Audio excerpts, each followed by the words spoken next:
Welcome to War Room Impeachment. It's Tuesday, the 21st of January, the year of our Lord 2020. We are live on Capitol Hill. We're even now. In fact, if you're watching on AmericasVoice.news, you can see the live feed we've got. They're still arguing over there in the Senate. We're live on the John Fredericks Radio Network, on Salem Radio Network, nationwide, AmericasVoice.news, and on Newsmax TV, the fastest growing cable operation. Raheem Kassam, Jason Miller, Stephen K. Bannon. We're honored to be joined at the top of the show by America's mayor, the one, the only, Rudy Giuliani, the Elliot Ness of his generation, who put in jail not only the five families, he broke the mafia in New York City, he also broke the Wall Street mafia after that. Ivan Boesky and Mike Milken and that crowd is something that the country led the country really through 9/11. So, Mayor Giuliani, thank you so much for joining us on War Room Impeachment, episode 126. It is a great pleasure to be on the hottest show going. You guys are killing it. Yeah, we know in Trump world that's you're hot. You're hot. You know. Hot. Well, high energy. Listen, high energy. High energy. Yeah. We want to start talking about high energy today. You know, we all thought that you were going to be in the legal team. We understand the reasons that maybe you're not. Although you've been the right hand man of the president. Very frustrating. Well, let's talk about the day. Look, we're all Pat Cipollone fans. We're all Jay Sekulow. These are close friends. They're colleagues. They've been lawyers for many of us. You love them. At the compare and contrast today, Pat's open with what Schiff came back with, because it looked like they came to two different parties. Well, it's the difference between an appellate lawyer and a trial lawyer, and I think Pat and Jay gave very powerful introductions, very articulate. Schiff tried to go more for the emotions, more for the way you would affect a jury. So, look, it's just the beginning. I wouldn't worry about it. I think you could have gone either way. Mr. Mayor, lawyers have different styles, but I was basically a trial lawyer more than an appellate lawyer. So my instinct is to go for emotions. Was this this is also a little bit, Jason has said earlier in the day, this is the difference between litigators and prosecutors. I mean, you were a prosecutor. Schiff's been a prosecutor. Is that the difference, where guys are corporate litigators and this is just something totally different? Yeah, but I wasn't disturbed by it. I'll tell you why. This case, and Dershowitz actually explained this, unfortunately not on that part of it, but on an interview before. Dershowitz explained it the best. Dershowitz explained that the president here is strong on the law and on the facts. Sometimes you have one or the other. In other words, legally, this thing should be dismissed. If this were an indictment presented to a court, the first thing I would do, defending my client, is to move to dismiss the case for failing to state a crime. Under Rule 12 of the Federal Rules of Criminal Procedure, I have to do that. And I guarantee you any judge in America would throw this case right out, because of abuse of power and obstruction of Congress is not a crime. It's not a high crime. It's not a low crime. It's not a medium crime. It's not a crime. Out. Gone. Mr. Mayor, I want to jump in real quick. So you talked about Adam Schiff and the emotional strings he was trying to pull today. For Trump supporters, we always get derided as having an audience of one, or supposedly having an audience of one. I think Adam Schiff today was the one who had an audience of one, and that was Morning Joe. And that was the whole media crowd that he's preaching to. He's basically already seeded the ground that they're going to lose this, and he's trying to play up this emotional argument. What do you think Adam Schiff's end goal is, and do you think he was at all successful with this today? I don't think he was at all, and I think part of it is also Adam Schiff. Although if you read what Adam Schiff said, it was kind of impressive. His delivery is so insipid. There's a kind of feeling about him like he's the make-believe minister who's putting on a phony religion rather than the really legitimate guy. I mean, there's so much baggage the guy has about lying to us that unless you're really, really anti-Trump, he's not going to convince anybody. I thought it was interesting also, the main themes that came out today were of fairness and national security and election interference. a whole bunch of things that don't have anything to do with what this impeachment witch hunt is about right now. Do you think that Schiff is overplaying his hand? There's going to be any blowback here? Or do you think for his audience, Morning Joe, CNN, that this is basically he's just throwing chum out there for the fish? You know something? It's a little bit like when our president said a long time ago, Steve and Jason will remember this, when the president said, you know, I could shoot somebody on 42nd Street and some people would still vote for me. I mean, Schiff could shoot some people on 42nd Street and they'd agree with him. So he's going to keep those people. Did he reach anybody today? Absolutely not. Absolutely not. And he was so all over the place that you almost couldn't follow it. I mean, they have two charges: abuse of power and obstruction of Congress. It's got nothing to do with about half of what he talked about. So I don't think it really helped him very much win over anybody. Did the Morning Joe people, and are they going to go crazy tomorrow? Absolutely. But I mean, he could have gotten up and said, "Hi there, I'm Adam Schiff," and they would have said it was a great presentation. The rules, we did fold on the rules today, two of the rules. The most significant one was to give them an extra day to make their case on the 24 hours. How do you think, as a prosecutor, how do you think that will play in? Did you agree that 2 days of 12 hours was too much, and you think going to the third day is better? Yes. I mean, I think we should play it by exactly the rules of the Clinton impeachment. Exactly, 100%. We shouldn't vary it. That was a nice, very tight proceeding, and they're not entitled to anything more than that. In fact, they're entitled to less than that, because at least in the Clinton proceeding, you couldn't dismiss it. They actually had a crime. It's called perjury. So you had to at least get to what would be called summary judgment. You couldn't get it dismissed immediately. And this should be no longer than the Clinton impeachment proceeding. They shouldn't be given any more rights than we were given, or they were given at that time. And I think that we're not going to convince, no matter what we do, we're not going to convince the people that are anti-Trumpers that we're fair. If we cut it off today with a motion to dismiss, they'd say we fixed the case. If we vote against them 6 months from now, they'll say it was fixed. So let's just live with the fact they're going to say it was fixed and do the right thing. What they would get?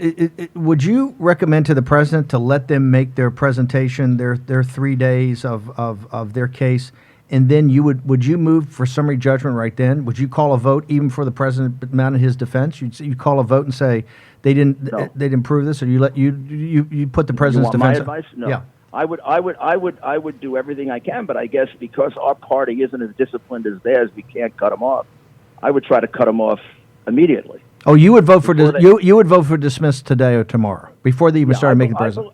I believe this is a case that falls under, it's called Rule 12 of the Federal Rules of Criminal Procedure, which says if you don't state a crime, you never start the trial. So suppose I charge Jason with thinking bad thoughts, which Jason, of course, never did. But suppose I charged him with thinking bad thoughts, and I indicted him. The first thing I would do is move to dismiss, because thinking bad thoughts is not a crime. Well, obstruction of Congress is not a crime or misdemeanor. Neither is the other one. I would move to dismiss it, and I would throw it out. You're saying abuse of power is too broad. You needed them to bring a bribery charge or some sort of high crime and misdemeanor. I also think there's a constitutional reason for it. We got to stop this. We've got to stop it, meaning we've got to stop this idea that Congress can do this, that Congress can go beyond the Constitution and start inventing things that are impeachable offenses that go beyond the 4 specific areas that our framers gave them. Otherwise, this will become, it won't only just be done often, Steve. You know, this will become leverage, right? So a House and a president, the House will say, you don't want to go along with this, we're going to start an impeachment proceeding. Mr. Mayor. Based on what? Based on whatever the hell we'd like to base it on. We have just changed the constitutional balance between the legislature and the executive. And if somebody were to read Federalist 65, Alexander Hamilton right now down at Trinity Church is turning over in his graveyard saying, "I never thought you'd be this stupid." Mr. Mayor, take us inside the mind of a prosecutor for a moment here. When back in your trial days, where would it make sense to go to the graphs and the charts? And obviously, you didn't have video in the same capacity, but you did to a certain extent back when you were way back in the prosecutor days. But because we saw Schiff and the Democrats today come out, and I thought it was smart that initially they had hear some of the video of President Trump or hear a couple of the PowerPoints they put up there. But then it just became, I think they overdid it and it really lost its significance. Do you think that this was a smart prosecutor type tactic for them to go with so much of this quote unquote evidence that didn't really say anything, or did they overplay their hand? Too much of it. An opening should be relatively tight, relatively short. You should give them one or two things they can retain, and then you save it for the end, because you never know what's going to become important. So if I were on the Trump team tonight, I'd analyze all of that video, and I would see, is there any of that video that they unfairly cut and they left out the next 5 words or the next 5 sentences? And if I could find one of them, I would jam them with it afterwards and get them to lose the trust of the jury. Well, we already know that exists. I mean, when the president went up and he says, I have the Article 2 to do whatever I want. Article 2 gives me unlimited power. He was talking specifically about firing Mueller, I believe, not about doing anything he wanted, and yet that's consistently quoted out of context. Example, Raheem. That's a perfect example. So now, if you're on the other side, you just pick one. You can't do all 5 or 6 or 7 or 8. You pick one good one, and you say, look at how dishonest they are. They made it appear as if he was saying he has unlimited power. No, he wasn't. He was just talking about his power over people that are appointed at will. And of course he has total power over that. That's what it means to be appointed at the will of the president. So I think that's what he opened himself up to. I don't know if they're going in that direction. But Schiff spoke too long. He left too many openings, and he didn't have a consistent theme, which, even though his histrionics were better and his presentation were better, the substance of it really didn't go anywhere. I just don't see it convincing anybody that's in the middle. So I want to stick right there, Mr. Mayor, with the lack of substance. And I thought Pat Cipollone, in his second time that he was up speaking, did a much better time than the first go-around. He had a great counterpunch where he was mocking Adam Schiff and said, essentially, my evidence is overwhelming, but I just need more time. And he was calling out the Democrats on this. I thought it was a great counterpunch by Pat. Where would you go with this argument? Because I think this is something that's not cutting through to the American public, and it's something we should keep hammering on. Yeah, it's hard. Again, Dershowitz dealt with this morning in one of the interviews. It's very, very hard when lawyers, in a way, it sounds great. You got the law on your side and you got the facts on your side. And when you, so you have to say something like, legally, they have no case against him. But even if what they say is true, they have no case against him. And the minute you say, even if they say what's true, people start to think you're conceding it. So I thought Pat did a pretty good job of distinguishing that today. And that's going to confuse people a little, and it's going to require some pretty good lawyering for them to get the fact that abuse of power, obstruction of Congress, is not a crime. However, he didn't abuse his power, and he didn't obstruct Congress. He actually didn't do it. So you want to try him for it. He didn't abuse his power in asking the president of another country to investigate a legitimate, extremely serious crime. You take from the legal side, not just President Trump's, the political aspect of it or the managerial aspect. You believe legally, as a lawyer and as his lawyer, it was a perfect call, and everything associated with this was perfect. Not only that, I would have argued if he didn't make that call, he shouldn't be president. If I'm left over, if I'm the president of the United States, and I'm left over with a vice president of the prior party who corrupted that country, where in that country he's a joke. He exported American crony capitalism into the third most corrupt country in the world. I have a tape recording with a parliamentarian in Ukraine that says every time Joe Biden spoke about corruption in Ukraine, everybody laughed at him because they thought he was more corrupt than they are. Now, what does that do to the relationship between the United States and Ukraine? If our biggest job in Ukraine is to get them to straighten out so they can be a reliable ally against the Russians, so that we can give them $400 million, and they're going to use it not to give it to Kolomoisky and Pinchuk and all the rest of the crooks that are there, then we got to straighten out the corruption. And you'll be really surprised. I'll get you some of these tapes. All through Obama, according to these Ukrainians, the Americans were instigating a lot of the corruption. Exactly. Exporting, our biggest export, American crony capitalism.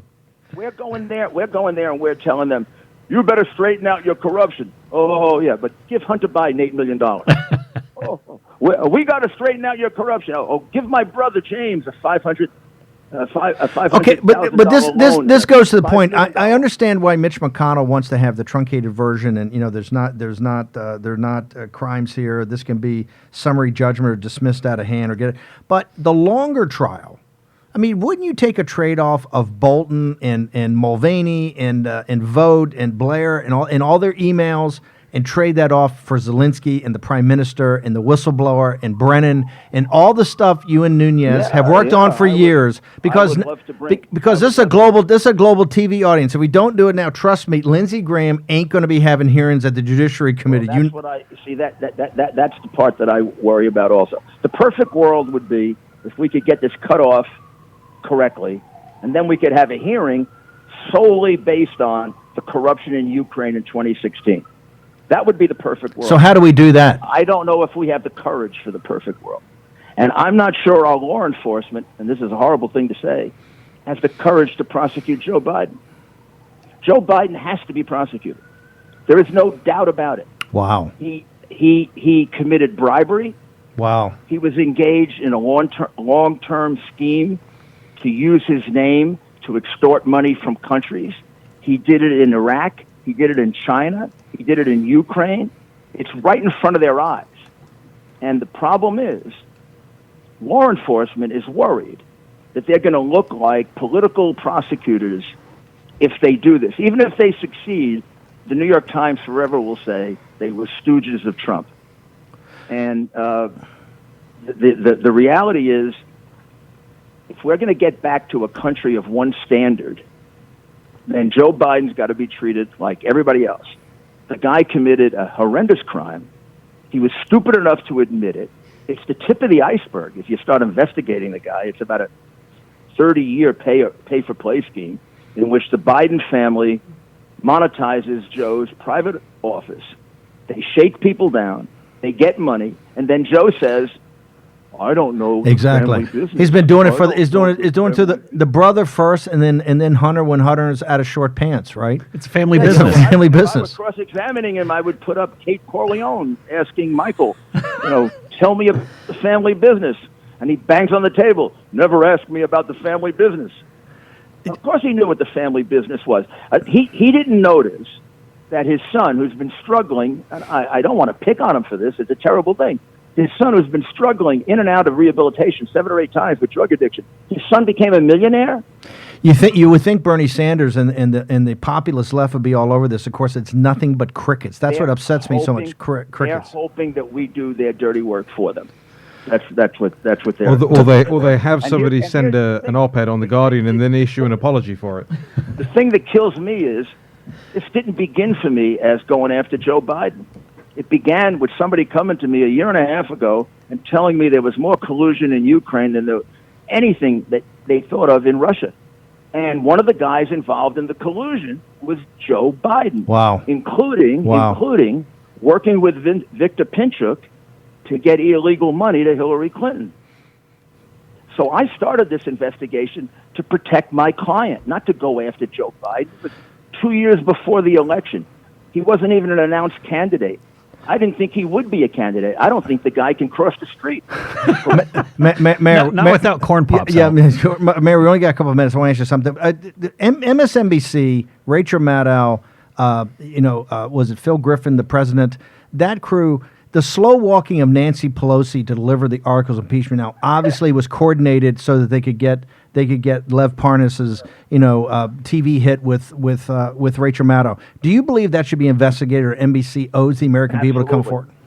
Absolutely. I mean, NBC is NBC is like a creature of the Democratic National Committee. It's been that way forever, and it's not just MSNBC; it's NBC itself. I mean, they keep repeating that the charges against Biden have been debunked. Nobody's investigating. It's like a mantra. It's like a mantra they come with all the time. It's a total lie. It's just a complete lie.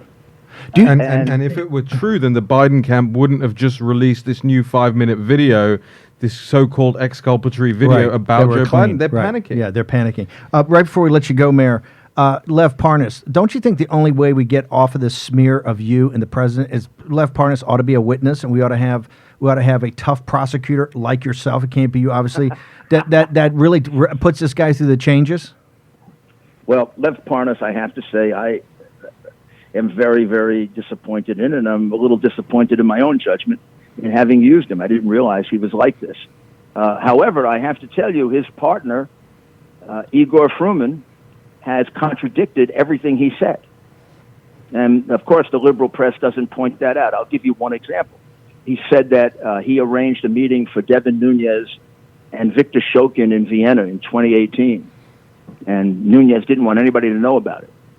Well, the reality is there was no meeting. I have Shokin under oath saying he wasn't in Vienna. I have his passport that shows he wasn't in Vienna for 9 years.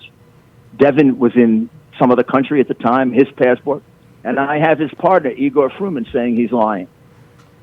So I made one bad choice and one good choice. Mr. Mayor, I want to jump in just when we have just a moment here. One of the most successful legal and political figures in contemporary American history. You helped elect President Trump. You helped get him through the whole Russia hoax. You're helping him get through this impeachment witch hunt, which he's going to win and be cleared on. What's next for you? What's the next big thing that you're going to be tackling? I mean, you've accomplished so much. All you do is win, but what are you doing next?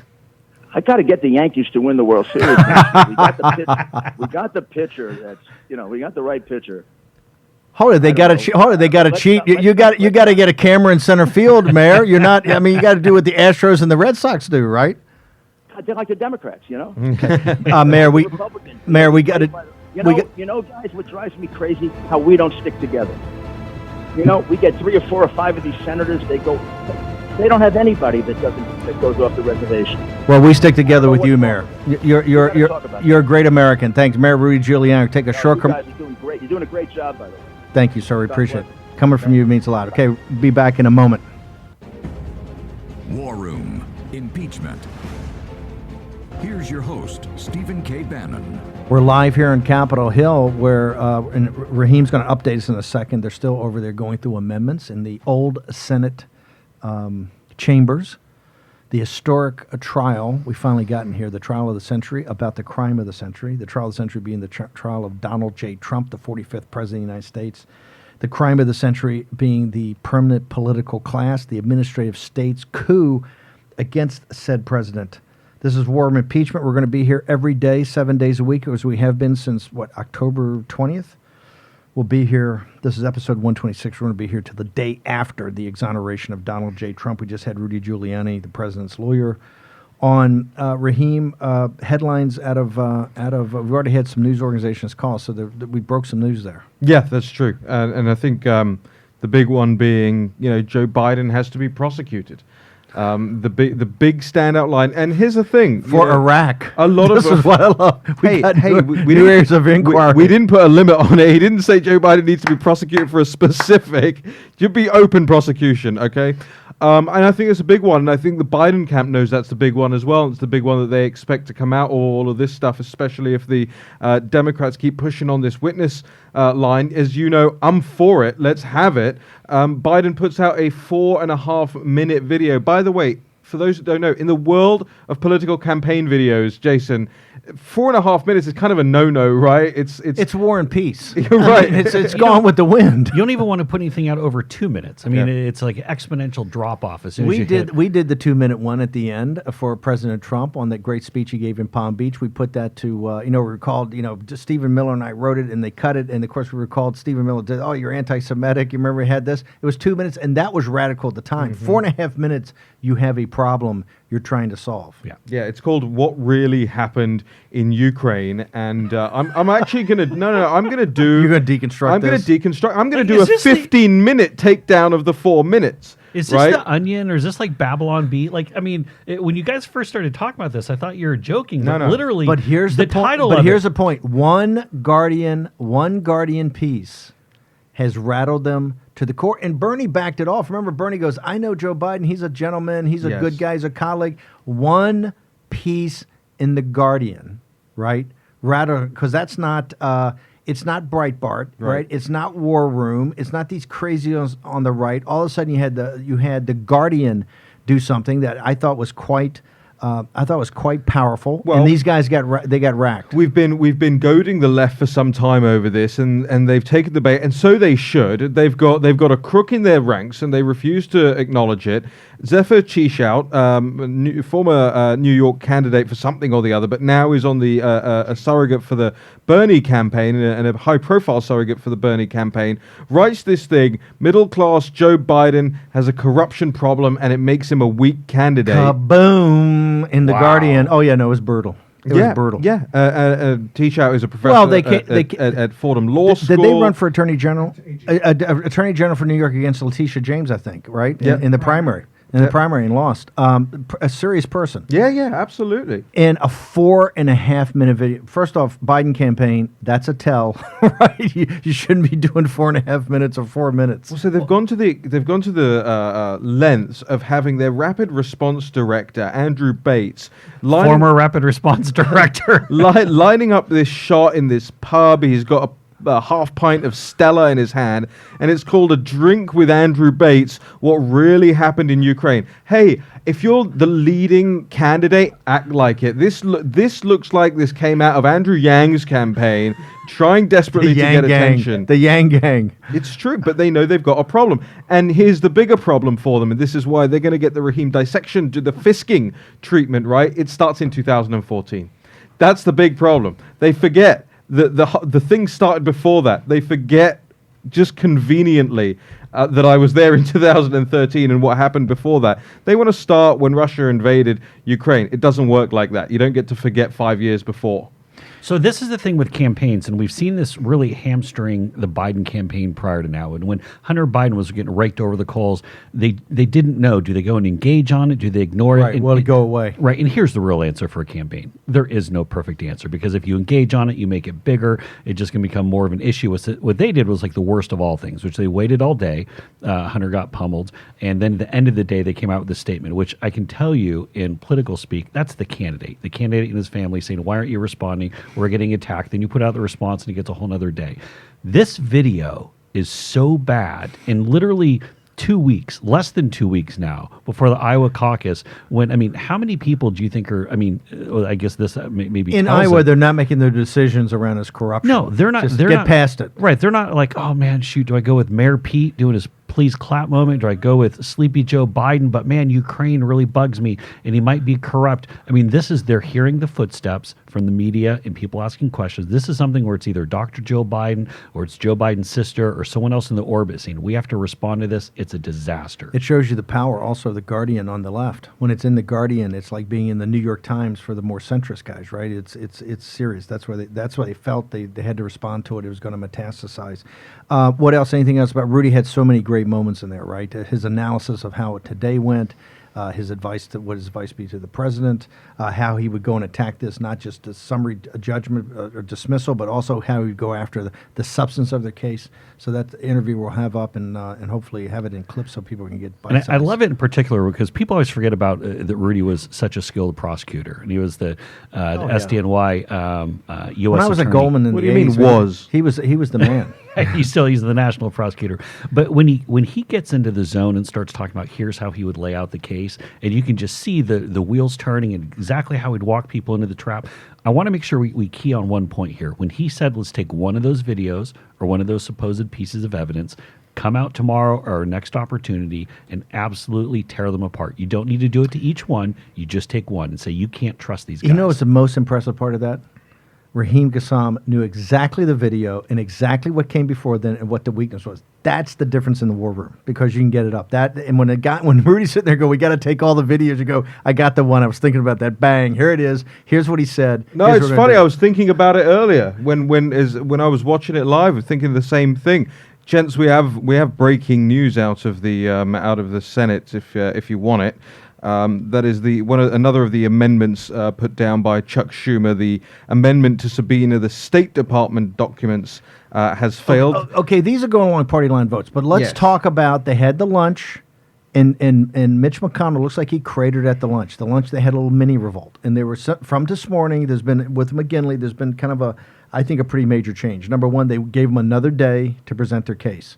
They can't go 12 hours a day, right? Too many of these guys in their 80s and late 70s, or they gave them another day, which is big. The other thing, it appears, correct me if I'm wrong, nothing behind closed doors. Everything's going to be out there. That is a major development. That's clearly not Mitch's preference, right? Well, I mean, you also heard that there was an argument that Schumer liked having some of that because behind closed door, because what Schumer wanted to do was, no, let's go and do this behind closed doors and then turn around and beat up McConnell and Republicans, say you're trying to hide everything. So the openness is better because, again, anything behind closed doors, we're going to get beaten up for it. I want to push back on one thing, Steve, on the whole 2 days versus 3 days. Yeah. And why I don't view this as being a cave. Now, it's a shift. And look, for all we know, this could have been a marker the McConnell and company threw down. Did they ever really think that every senator was going to be fine doing the 12-day thing? But this would have set it up so that the Trump pushback would have been split up over Sunday. This allows it to be the Democrats are going to do it, then there's going to be Sunday break, and then Republicans will have their chance. See, I don't know if I like that because here's what you're going to get. You're going to get them laying out their the way it looks like it's going to roll right now. If tomorrow's taken up by part of administrative work, is that you'll do Thursday, Friday, Saturday. Then Sunday shows will just be taking all the negative and crushing Trump, and then you got to start over the next week. You like that's a problem. I'd because- like to have at least one day in there. See, I think that I don't think they're going to shift that narrative from Sunday anyways. I think what the Sunday shows are going to be, and I can tell you right now, it's going to be essentially the case that Adam Schiff has laid out, the overarching narrative. I don't think they're going to go and give equal justice to Cipollone and the rest of the Trump team. They already know what they're going to do. Before we go to some of the updates, Raheem, I want to ask you about how the thing started today with Pat and Jay Sekulow, particularly Pat, who's a very skilled lawyer. But Rudy's saying the difference between an appellate lawyer and a trial lawyer, the difference between a corporate litigator and a prosecutor, because clearly they weren't expecting Schiff to do it. Pat came up and gave a very very tight, let's do it, let's get it, here's my thing, bang, bang, bang, because there are many sophisticated lawyers in the room, right?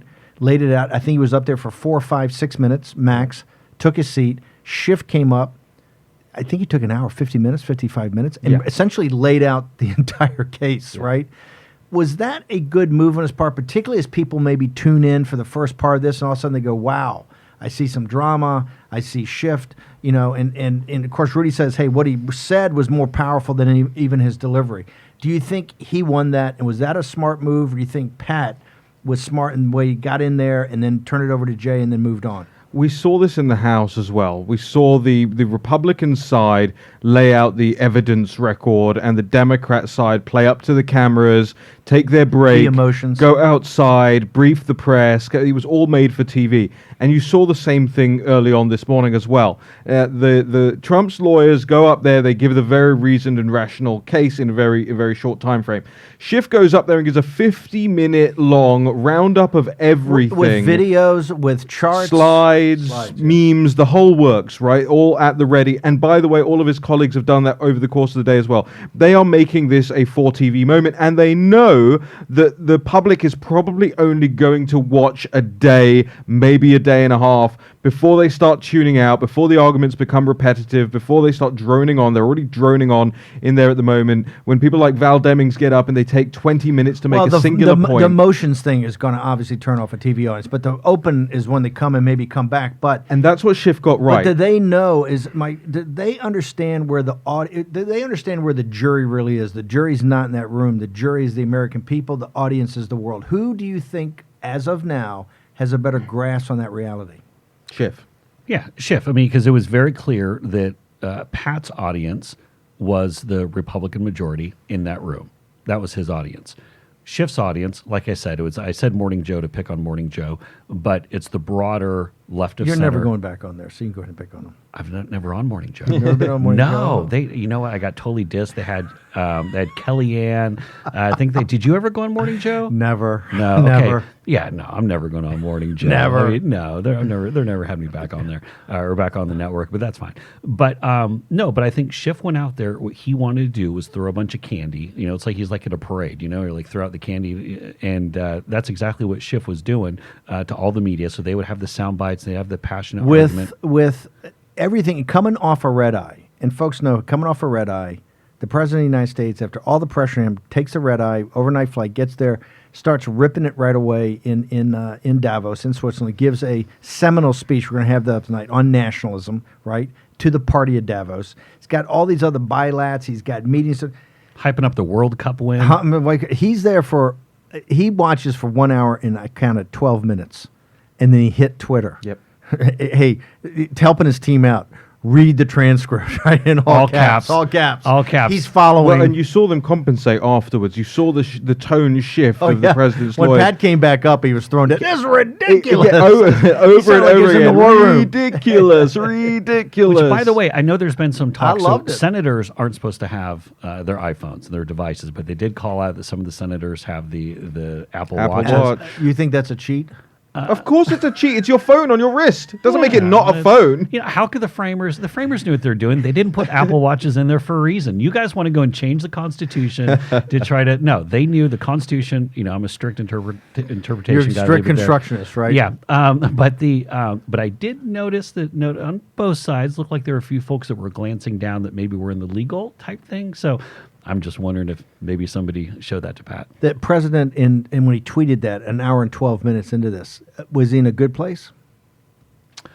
I think he was probably less than psyched about watching Adam Schiff attack him for an hour.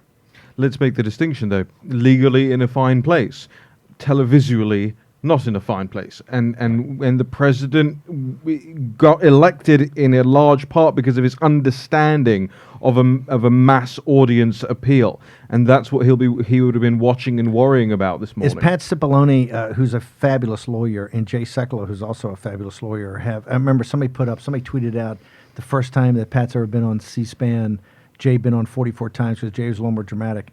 Is their principal audience the Republicans to let them know that, hey, we have an incredibly smart, powerful corporate appellate team here. We're not fire breathers. We're not bomb throwers. We're going to walk you through with no bells and whistles. We're going to walk you through it. So that the key is to hold the unity. So it's back to substance and unity. Yeah, and I think also, too, that when we see Ken Starr, I think that when we see Robert Ray, I think even when Dershowitz does his overview about how this is completely unconstitutional, I think you're going to see very much more of the, okay, Schiff, you had your little few minutes of fun. You made your case for Morning Joe. Now the adults are in charge, and we're going to go and we're going to show you just how sad this is. I will say that, look, Pat's a very smart guy. Pat and Jay in that time, these guys are very accomplished, skilled people. When they saw how the approach that Schiff was taking, you can believe that they're going to go back and adjust what their approach is going to be on this, and they're going to realize, oh, okay, these guys don't even care about winning on impeachment. Mm-hmm. This is for our hearts and minds with the liberal media. Well, it would have been nice for them to be able to tag someone in that could have taken the fight back to Schiff. Mark Meadows or similar, right? But we're beyond that now, so we have to live with that world. But I don't really think they would have done it at that time, because I think that would have sent the wrong signal to McConnell and these guys. You want to play it pretty straight at the open. Well, I'm not even sure, because we're getting a lot of different faces up there for short amounts of time doing different things, right? Yes. So I don't think that anybody necessarily would have interpreted it as, oh, you know, this is a mixed message type of thing. It's just about the throwdown, right? It's about the televisual throwdown. And like Jason said, not only are the Democrats more interested in that and not actually removing this president, they basically overtly said so today. Adam Schiff in his opening gambit, remember, said the most important decision that the senators can make is about the rules, not whether or not they actually impeach the president of the United States. Adam Schiff is worried about the optics, 100% optics right now. He's actually not concerned about removing the president at this point. He's given up on that as far as I'm concerned, and he's trying to have he's trying to create the framework for the president to be removed from office the democratic way in November. The 30-second spots that'll be cut out of this. So the messenger in chief, has announced just a little bit ago, or I guess Maria Bartiromo announced that he will be on her show tomorrow morning from Davos. I think that President Trump is going to bring the heat on that. I think he knows. Maria, don't book the commercials right now because he may rip through it. This may like Fox and Friends. This may be the entire hour. Yeah, this will be like the Conor There's a- McGregor there's- fight. Don't cut away. Don't cut away. This is also the bilat, whatever bilat he's got in that 6 o'clock hour over in Switzerland. Don't, just wait for him. Somebody hold the coats. Now, and here's what I think President Trump is going to do. This one thing I want to touch on is what he should be doing during that stretch. We already saw the tweet. So we win a day.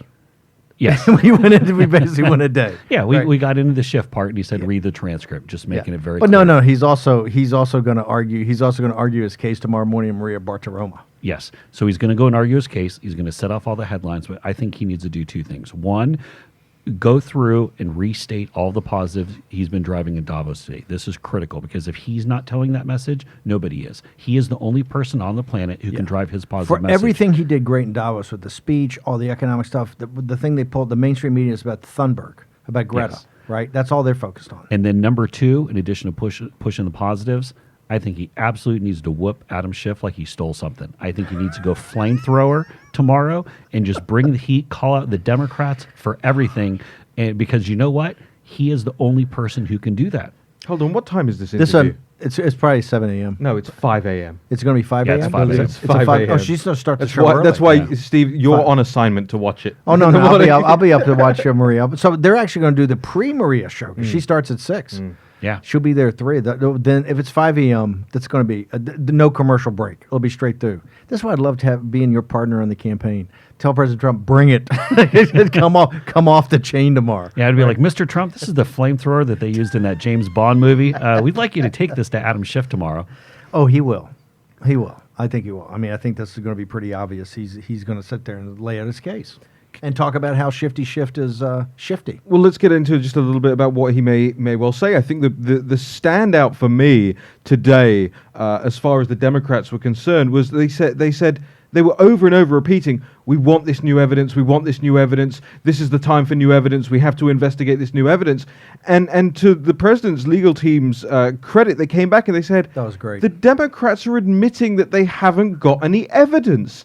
They're going up before the American people, before the Senate, before the Chief Justice of the Supreme Court, who's presiding as a judge in this trial, and they're saying, we ain't got it, guys, and you've got to do our work for us. We've got to cut that piece. Jay Sekulow was obviously terrific in his thing, but then Pat came up, and Pat was, I mean, he went Old Testament on him, right? He was angry and the other about chap, this. the other chap, Patrick Philbin, right? Phil- Pat Philbin, Philbin. Yeah, Philbin. he did a wonderful job of showing just how ridiculous the situation is, where these guys are hammering on and saying, you're hiding the evidence from us. Hello, you had the House side of this already. You're supposed to bring the evidence to the table in the trial. A trial doesn't begin by people going, hey, police, would you go and find us some evidence, please? Okay, let's talk about the logistics of how the audience can keep up with this, because this is going to be quite intense. Another day, maybe another administrative day. Of course, it's going to start with President Trump throwing a thunderbolt from Switzerland right into this whole thing on Maria Bartiromo. That's on Fox Business at 5 a.m. But then the day will get started, be more logistics. We're going to at least see 6 days of prosecution and 6 days of defense, right? 3 and 3, it looks like right now. What is the logistics? This will go how late tonight? It depends on how many of these amendments Schumer has up his sleeve. We don't know. We may end after this next one, which is the Office of Management and Budgets amendment, What the emails? and then it goes on and on and on. And this could go late into the night. Okay, now tonight. we've shifted on the site to go to a live blog to keep you up moment by moment on what's going on. And all it the just big and it developments. just hit me that we should have probably been doing this whole thing as a live blog from day one. Yeah. You know, the scrolling thing of it Yeah. all. But hey, you know, you live and learn. We're into the heat of it. We're into the live blog. You can find it at the top at warroom.org. And we're pulling all the Twitter. We're pulling every breaking piece of information about this trial will be up there. And every day, what we want you as the audience to do is grab the links, whether it's from YouTube or americasvoice.news, if it's on Facebook, if it's on Salem, if it's on the John Fredericks Radio Network, if it's warroom.org, if it's the Apple Podcast, the Google Plays. Just take a second, grab the link, send it to as many people as you can, because we're going to have these shows morning and night 2 shows a day all this week. Remember, the only place that we live stream, we're on a live cable television, we're on live terrestrial radio, we're on the John Fredericks Radio Network, we're podcasting. How can people get, how can they get to our podcast, Raheem? Yeah, so if you go to warroom.org, along the top bar is the links to all the different podcast platforms. Google Play, iTunes, Spotify, Stitcher, SoundCloud. If you type it into whatever podcast app you're using, I know Jason uses Luminary, you can find War Room Impeachment on there as well. By the way, want to thank Gateway Pundit and all the great websites that have us up on the homepage. So we got a few seconds left. Senator Mike Braun tomorrow morning. One of the jurors who's actually in that room right now, Wow. not checking their iPhone. He will be here in studio tomorrow morning. And here's the power of Braun. Braun has also been right about what he's been talking about the entire time. He's been dead spot on. So the guests, I tell you, the guests have really added so much to the show. Fantastic getting there. Okay, episode 127 will join you at 9 a.m. tomorrow morning. Also some updates.